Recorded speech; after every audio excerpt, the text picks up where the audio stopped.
Hi Mark, I'm Richard, number 11. I'm going to read How to Make Hard Choices by Ruth Chang, uh, June 2014. Okay.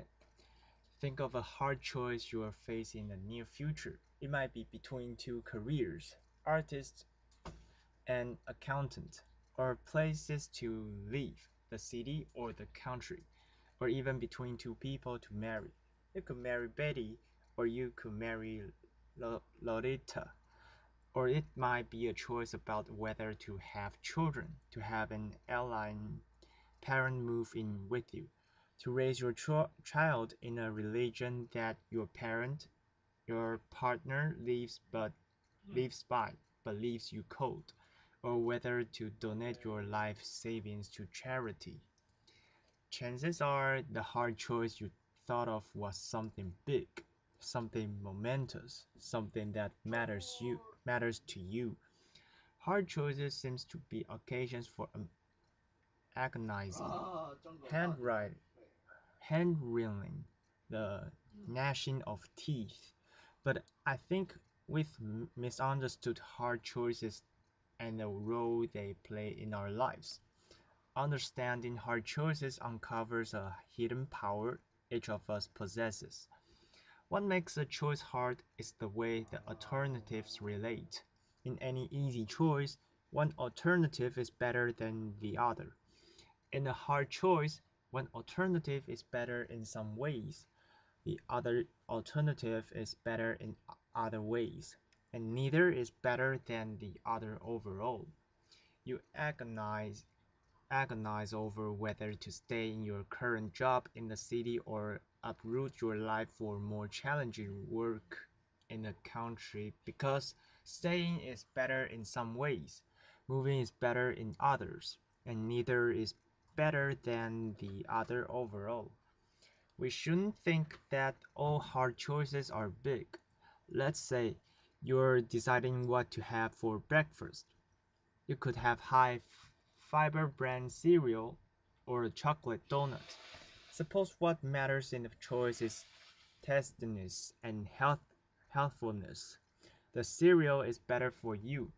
The donut tastes way better, but neither is better than the other overall. A hard choice. Realizing that small choices can also be hard may make big hard choices seem less intractable. After all, we managed to figure out what to have for breakfast. So maybe we can figure out whether to stay in the city or uproot for the new job in the country. We also shouldn't think that hard choices are hard because we are stupid.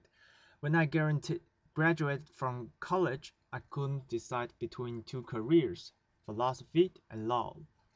I really love philosophy. There are amazing things you can learn as a philosopher, and all from the comfort of an armchair. But I, but I came from a modest immigrant family where my idea of luxury was having a pork tongue and jelly sandwich in my school lunchbox. So the thought of spending my whole life sitting around in armchairs just thinking, well, that struck that struck me as the height of extravagance and frivolity. So I got out my yellow pad, I drew a line down the middle, and I tried my best to think of the reasons for and against each alternative. I remember thinking to myself, if only I knew what my life in each career would be like. If only God or Netflix would send me a DVD or of my two possible future careers. I'd be set. I'd compare them side by side. I'd see that one was better, and the choice would be easy. But I got no DVD, and because I couldn't figure out which was better, I did what many of us do in hard choices. I took the safest option. Fear of being an unemployed philosopher, be fear fear of being an unemployed philosopher led me to become a lawyer. And as I discovered, lawyering it didn't quite fit. It wasn't who I was. So now I'm a philosopher and I study hard choices. And I can tell you that fear of the unknown, while a common motivational default in dealing with hard choices, rests on the misconception of them. It's a mistake to think that in hard choices, one alternative really is better than the other. But we're too stupid to know which. And since we don't know which, we might as well take the least risky option. Even taking two alternatives side by side with full information, a choice can still be hard. Hard choices are hard not because of us or our ignorance. They're hard because there is no best option. Now, if there's no best option, if the scales don't tip in favor of one alternative over another, then surely the alternatives must be equally good.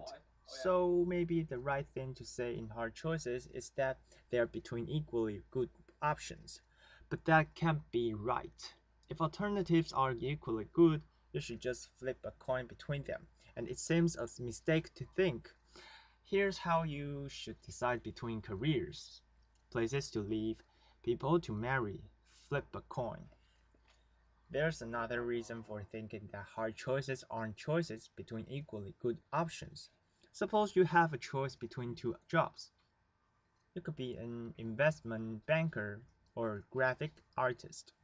There are a variety of things that matter in such a choice, like the excitement of the work, achieving financial security, having time to raise a family, and so on. Maybe the artist's career puts you on the cutting edge of new forms of pictorial expression. Maybe the banking career puts you on the cutting edge of new forms of financial manipulation. Imagine the two jobs however you like so that neither is better than the other. Now suppose we've improved one of them a bit.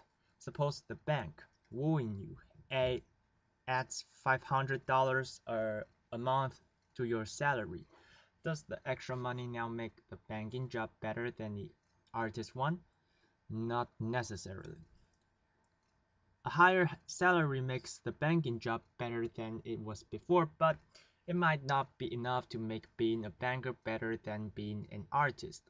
But if an improvement in one of the jobs doesn't make it better than the other, then the two original jobs could not have been equally good.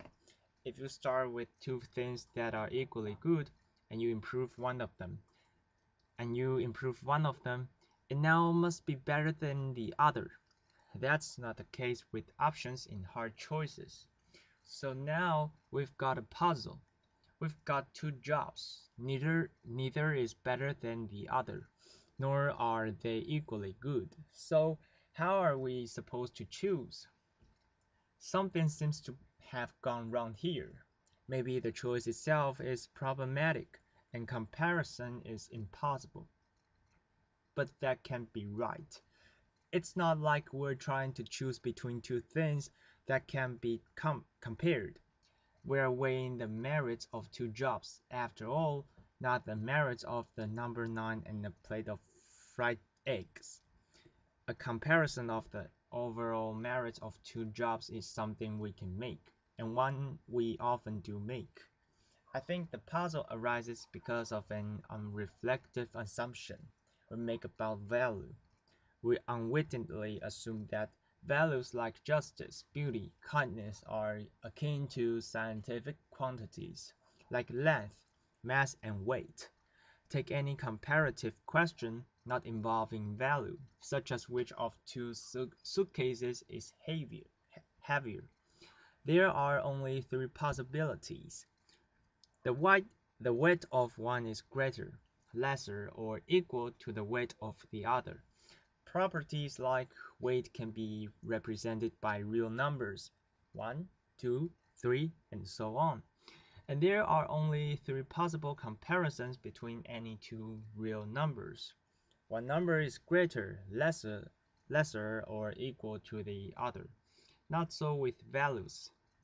As posing Enlightenment creatures, we tend to assume that scientific thinking holds the key to everything of importance in our world.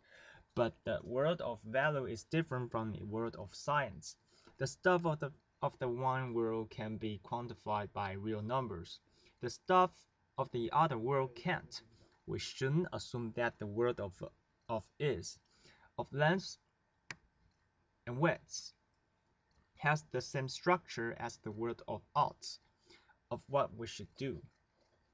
So if what matters to us, a child's delight, the love you have for your partner, can be can be represented by real numbers, then there's no reason to believe that in choice there are only three possibilities, that one alternative is better, worse, or equal to the other. We need to introduce a new fourth relation beyond being better, worse, or equal that describes what's going on in hard choices. I like to say that the alternatives are on a par. When alternatives are on a par, it may matter very much which you choose, but one alternative isn't better than the other. Rather, the alternatives are in the same neighborhood of value, in the same league of value, while at the same time being very different in kind of value. That's why the choice is hard. Understanding hard choices in this way uncovers something about ourselves we didn't know. Each of us has the power to create reasons. Imagine a world in which every choice you face is an easy choice. That is, there's always a best alternative. If there's a best alternative, then that's the one you should choose. Because part of being rational is doing the better thing rather than the worst thing. Choosing what you have most reason to choose. In such a world, we'd have most reason to wear black socks instead of pink socks, to eat cereal instead of donuts, to live in the city rather than the country, to marry Betty instead of Lolita. A world full of only easy choices would enslave us to reasons. When you think about it, it's nuts to believe that the reasons given to you dedicate that you had most reasons to pursue the exact hobbies you do, to live in the exact house you do, to work at the exact job you do. Instead, you faced alternatives that were on a par, hard choices, and you made reasons for yourself to choose that hobby, that house, and that job. When alternatives are on a par, the reasons given to us, the one that determine whether we're making a mistake, are silent as to what to do. It's here, in the space of hard choices, that we get exercise or normative power. Normative power. The power to create reasons for yourself, to make yourself into the kind of person for whom country living is preferable to the urban life. When we choose between options that are on a par, we can do something really rather remarkable. We can put our very selves behind an option. Here's where I stand. Here's who I am. I am for banking. I am for chocolate donuts. This response in hard choices is a rational response, but it's not dedicated by reasons given to us. Rather, it's supported by reasons created by us. When we create reasons for ourselves to become this kind of person rather than that, we wholeheartedly become the people that we are. You might say that we become the authors of our own lives. So when we face hard choices, we shouldn't beat our head against a wall trying to figure out which alternative is better. There is no best alternative. Instead of looking for reasons out there, we should be looking for reasons in here. Who am I to be? You may you might decide to be a pink sock wearing, cereal loving, country living banker, and I might decide to be a black sock wearing, urban donut loving artist. What we do in hard choices is very much up to each of us. Now, people who don't exercise their normative powers in hard choices are drifters. We all know people like that. I drifted into being a lawyer. I didn't put my agency between behind lawyering. I wasn't for lawyering. Drifters allow the world to write the story of their lives. They let mechanisms of reward and punishment, pat on the head, fear, the easiness of an option, to determine what they do. So the lesson of hard choices reflect on what you can put your agency behind, on what you can be for, and through hard choices become that person. Far from being sources of agony and dread, hard choices are precious opportunities for us to celebrate what is special about the human condition, that the reasons that govern our choices as correct or incorrect sometimes run out, and it is here, in the space of hard choices, that we have the power to create reasons for ourselves to become the distinctive people that we are. And that's why hard choices are not a curse but the godsend. Thank you. Applause.